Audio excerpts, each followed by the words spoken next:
Tapos ito pre, yung clutch assembly. Yan. So, ang gagamitin mo dyan pre, ito yung 39mm set pre na ano, na pantanggal dyan.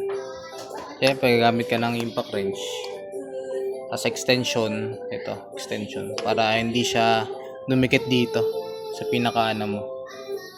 Ayan. So, ang kailangan mo lang pre, ipitin mo lang paa mo ng pre ng ganyan para maano mo, kasi pagka hindi mo inipit tatalsik yan ng ganun eh, sa spring kasi yan. So yun.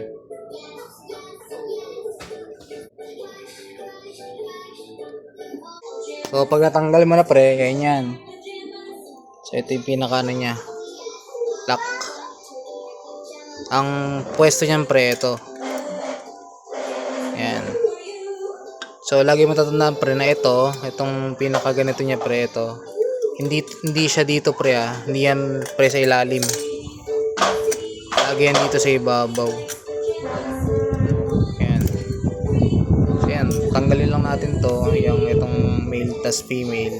Ayan. Tas mamaya ito naman. Iniisan ko lang to ng ano, FI cleaning.